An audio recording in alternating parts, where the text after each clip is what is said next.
और मणि कैसी थी? वह मणि 8 भार सोना नित्य प्रतिदिन दिया करती थी। राजा सत्यराजित उस मणि को अपने घर पर रखता था। एक दिन क्या होता है, सभी यादवों की सभा लगी थी और यदुवंशियों की सभा में राजा सत्यराजित उस मणि को अपने कंठ में धारण करके और उस सभा में गया।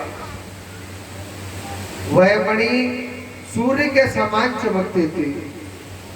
तो सभी यदुवंशी कहने लगे कि हे कान्हा, आपके दर्शन करने के लिए देवराज इंद्र आता है, ब्रह्मा जी आते, महाराज सब आते, मगर आज हम ये क्या दृश्य देख रहे हैं कि स्वयं सूर्य नारायण भगवान चल के आ रहे हैं। तो भगवान कहने लगे कि ये सूर्य नारायण भगवान नहीं है, ये सूर्य नारायण भगवान का भक्त है। कौन है? भक्त है। और ये जो सूर्य के समान चमकने लग रहा है ना, ये इसके कंठ में एक मणि डली हुई है। अच्छा महाराज बना, ये मणि चमक रही है और ये मणि 8 भार सोना नित्य प्रतिदिन दिया करती है। तो कहने लगे महाराज, जब ये मणि 8 बार सोना दिया करती है तो आप ऐसा करो ना, इस मणि को आप अपने खजाने में डाल लो। इतना धन का, इतने सोने का ये क्या करेगा? भगवान कहने लगे कि हे सत्यराजित, इस मणि को आप मेरे खजाने में डाल दो। तो सत्यराजित इस बात से गुस्सा हो गया, बोला कुछ नहीं था भगवान से और नाराज होके उस सभा में से खड़ा हो गया था।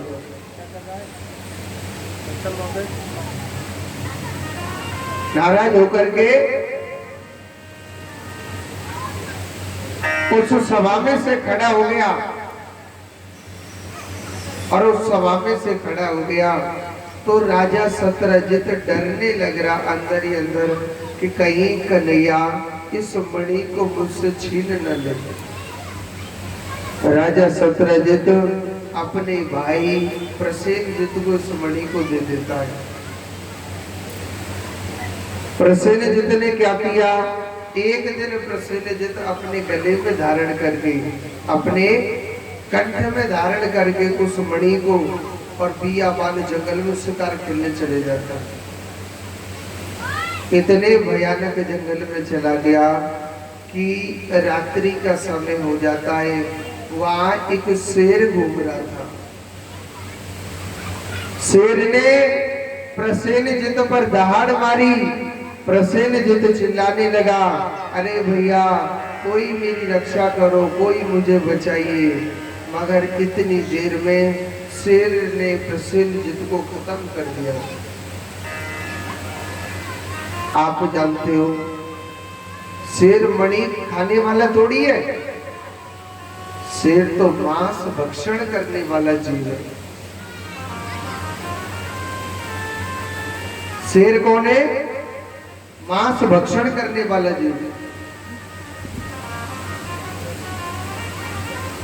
शेर ने प्रसेनजित को अपना भोजन बना लिया। ये आवाज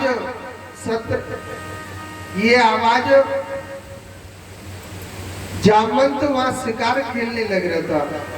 जामवंत सोचने लगा शायद किसी भक्त पर या किसी न किसी मानव पर संकट आया है। वो देखने गया, देखा था कि एक शेर ने और एक मानव को खत्म कर दिया।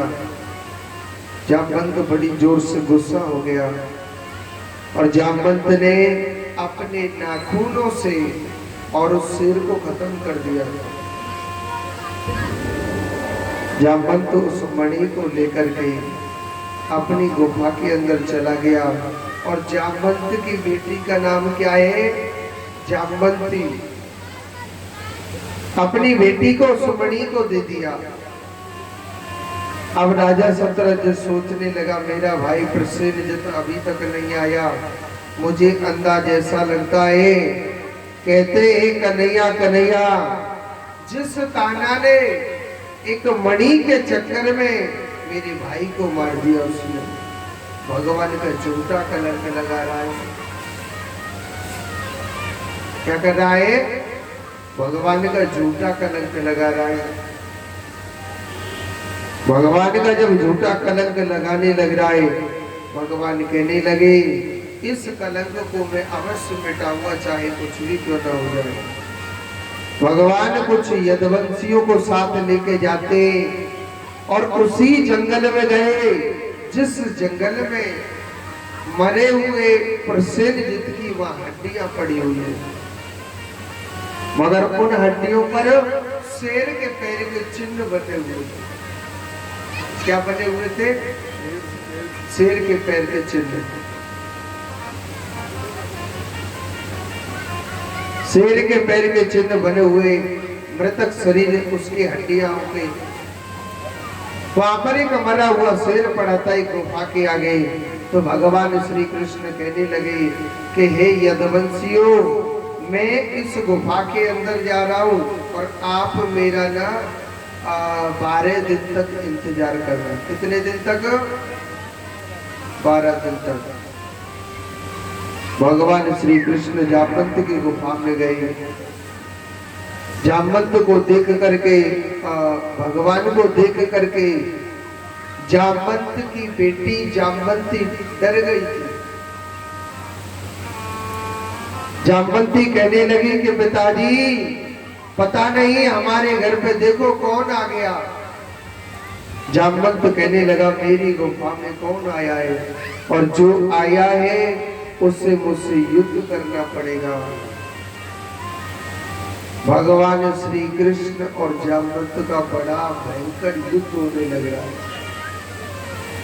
और सुनो, इस युद्ध को चलते चलते एक दिन हो गया, एक दिन से 2 दिन हो गए, 2 दिन से 4 दिन हो गए, 4 दिन से 8 दिन हो गए, और 8 दिन से 16 दिन हो गए। भगवान 12 दिन का वादा करके गए। इधर